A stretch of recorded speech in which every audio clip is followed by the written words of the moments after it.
আমরা মাহফিলে আসছি আজকে কুমিল্লাতে। এখন কুমিল্লাতে আসার পরে দেখি এগুলো আমাদের জন্য ব্যবস্থা করে রাখছে। আমরা এই সম্পর্কে জানতে চাচ্ছিলাম প্রিয় শায়েখ আব্দুল্লাহ বিন ইরশাদ ভাইয়ের কাছে, যে আসলে এই সম্পর্কে আপনি কিছু বলেন। আসসালামু আলাইকুম রহমতুল্লাহ। মানুষ কতটা অধঃপতনের মধ্যে আছে আজকে যে আলেমুলামারা এটা নিষেধ করবে, সে আলেমুলামারা আজকে এই জর্দা বা বিড়ি এগুলোর সাথে সম্পৃক্ত, যার কারণে আমাদের বিভিন্ন মাহফিলে গেলে দেখতে পাই যে হুজুরদের জন্য আলাদা করে জর্দা রেখে দেয়।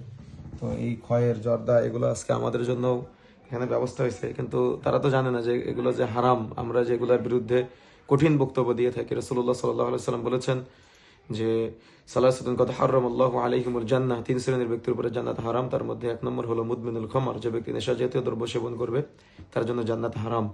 রাসূলুল্লাহ সাল্লাল্লাহু আলাইহি সাল্লাম বলছেন লা ইয়াদখুলুল জান্নাতা মুদমিনুল খামর, যে ব্যক্তি নেশা জাতীয় দ্রব্য সেবন করবে সে জান্নাতে প্রবেশ করবে না। এরকম বহু এটার অপকারিতা আছে ইসলামে এবং শরীয়তের দিক দিয়ে এবং জাগতিক বিষয়, কিন্তু এটা জানার পরেও অনেক আলেমুলামারা এটাকে মাকরু বলে। মাকরু মানে হলো অপছন্দনীয়। তো আমি একজন আলেম হয়ে, আমি রাহবার হয়ে আমি যদি অপছন্দনীয় কাজ করি তো সমাজের মানুষ কি করবে?